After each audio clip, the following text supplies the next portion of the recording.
Assalamualaikum warahmatullahi wabarakatuh. Perkenalkan, nama saya Davik dari Prodi Teknik Informatika kelas TINFC 2025-01 dengan NIM 2025-08-10081. Baik, pada video kali ini saya akan mempresentasikan proyek akhir praktikum struktur data dengan judul Sistem Informasi Akademik Kampus. Baik, di sini saya langsung saja menjelaskan dari kode programnya. Nah, baik, di sini bagian pertama adalah definisi struk. Nah, struk ini adalah fondasi data program ini. Terdapat struk jadwal, lalu mahasiswa, lalu matkul atau mata kuliah, dan juga aksi. Jadi struk ini berfungsi menggabungkan berbagai tipe variabel seperti string dan integer ke dalam satu entitas tunggal agar manajemen data lebih terpusat dan rapi. Lalu selanjutnya di sini ada linked list. Ini digunakan untuk data-data mahasiswa. Di sini terdapat fungsi LL tambah atau linked list tambah. Lalu ini untuk menyambungkan node baru di akhir rantai, dan fungsi LL hapus ini digunakan yang nantinya akan mencari NIM dan memutuskan sambungan pointernya, lalu membebaskan memori. Lalu ada juga fungsi pencarian sekuensial dan pengurutan yang menggeser data antar node secara dinamis. Lalu selanjutnya di sini ada fungsi BST atau Binary Search Tree, digunakan untuk katalog mata kuliah. Fungsi BST insert ini bekerja secara rekursif. Jika kode MK ini lebih kecil masuk ke pointer, maka akan masuk ke pointer kiri. Dan jika besar, maka akan masuk ke kanan. Lalu terdapat juga ada BST delete yang menangani logika penghapusan node dari yang tanpa anak hingga 2 anak, serta BST in order ini untuk menampilkan data secara otomatis dari nilai terkecil ke terbesar. Lalu selanjutnya di sini ada implementasi stack dan queue. Ini yang memanfaatkan library bawaan C++. Stack ini digunakan untuk mencatat riwayat aksi sehingga fitur undo bisa berjalan hanya dengan memanggil stk.pop.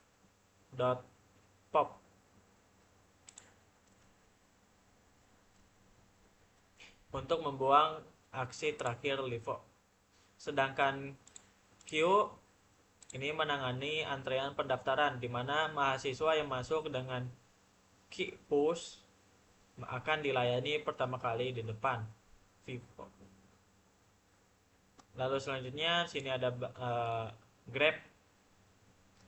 Ya, ini grab ini untuk peta kampus dengan algoritma adjacency list. Di sini data disimpan dalam bentuk adjacency list 2 arah yang agar hemat memori. Algoritma intinya ada pada fungsi GBVS ini yang menggunakan bantuan queue internal dan array parents untuk menelusuri setiap jalur secara melebar, lalu merangkai rute terpendek dari tujuan kembali ke titik asal. Lalu selanjutnya di sini ada array. Ini modul pengelolaan jadwal menggunakan dynamic array atau vektor. Modul ini menerapkan bubble sort untuk mengurutkan jam dengan loop bersarang. Lalu ada binary search ini untuk melacak jadwal dengan cepat. lalu ada shuffle. Ini mengandalkan mesin acak Mersenne Twister ya, mesinnya Twister untuk merombak jadwal tanpa pola yang bisa ditebak. Lalu selanjutnya ada fungsi main. Ini bertindak sebagai pusat kendali dengan struktur switch cache. Untuk memanggil setiap modul di bagian ujung kode terdapat perulangan while yang mengeksekusi clean up atau pembersihan sisa memori dari linked list untuk mencegah kebocoran memori. Baik, itu tadi ringkasan implementasi kodenya. Selanjutnya izin saya jalankan programnya dan tunjukkan outputnya secara langsung.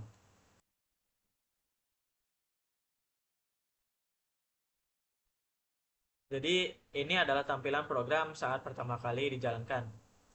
Pada menu utama di sini ada 6 modul.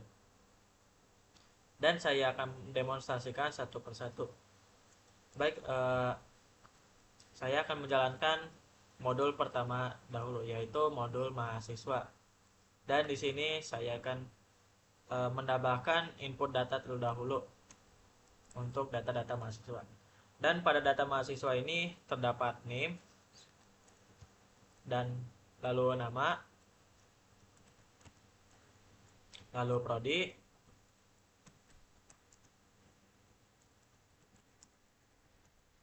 dan IPK. Lalu selanjutnya saya akan menambahkan data lagi karena dibutuhkan untuk contoh.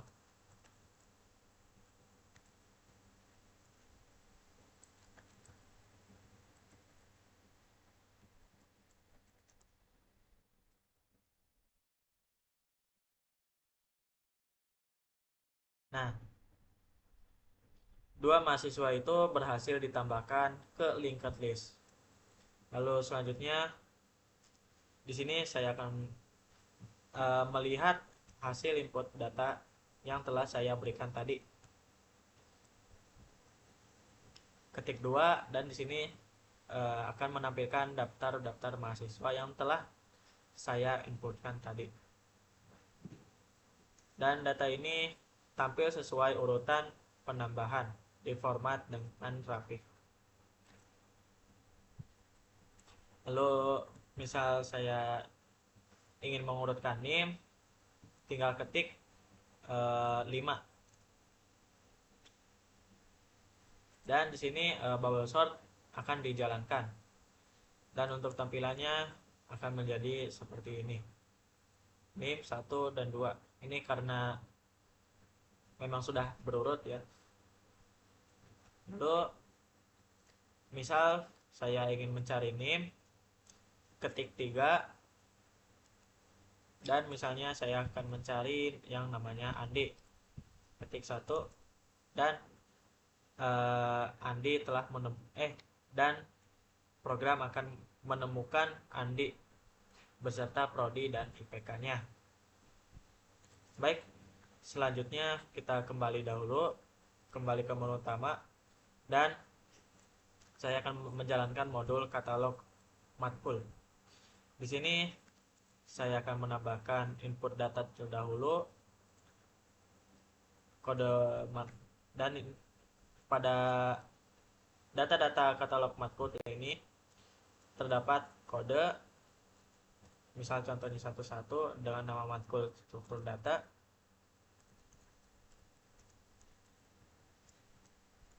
SKS 3, dan saya akan menambahkannya lagi.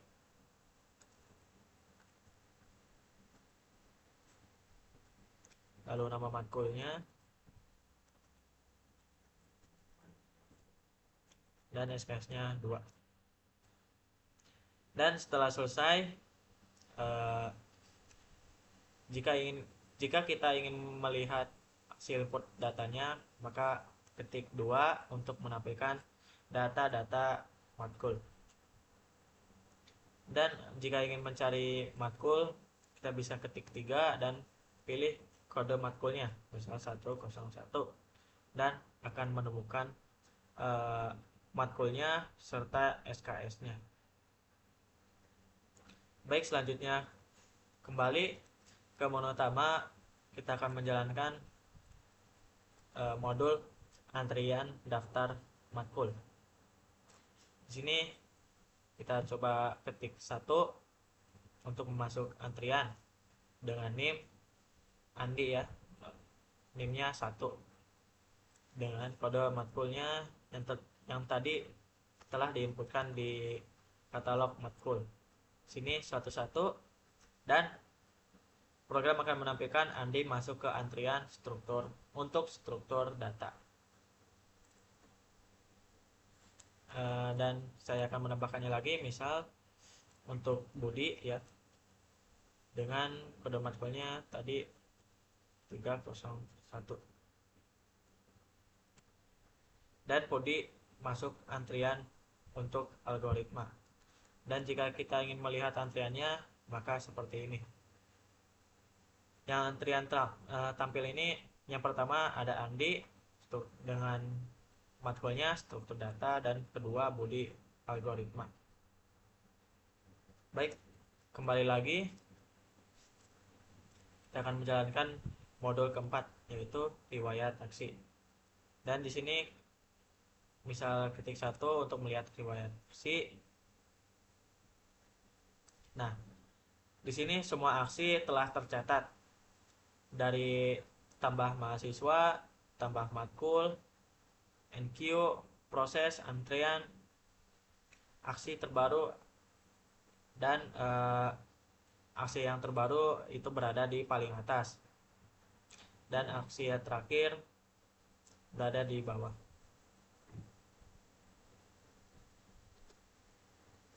Baik, kembali lagi saya akan menjalankan modul yang kelima, yaitu peta kampus.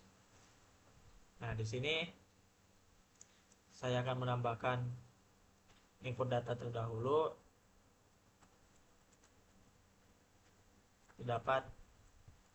Pada data ini terdapat nama gedung, dan selanjutnya saya akan menambahkannya lagi.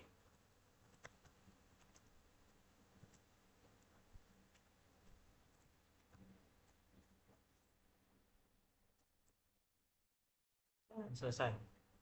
Dan di sini saya akan menambahkan jalurnya dari ID 0 ke ID 1 dengan jarak 150 meter.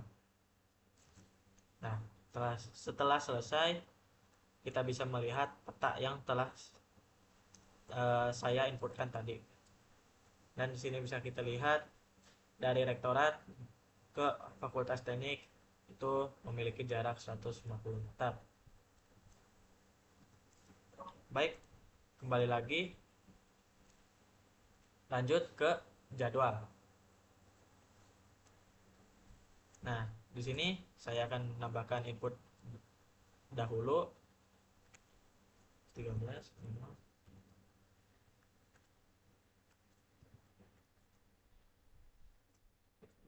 Lalu nama matkulnya struktur data,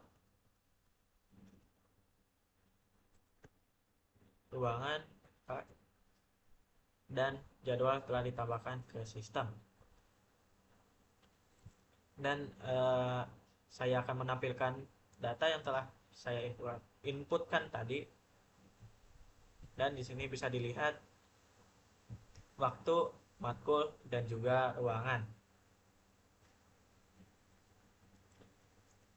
Dan semua modul yang tadi yang telah saya jelaskan itu sudah selesai saya menjelaskan semua modul, dan program selesai. Terima kasih. Demikian yang dapat saya presentasikan, mulai dari penjelasan kode program hingga demo output. Saya mohon maaf apabila terdapat kekurangan dalam program maupun penyampaian. Saya tutup. Wassalamualaikum warahmatullahi wabarakatuh.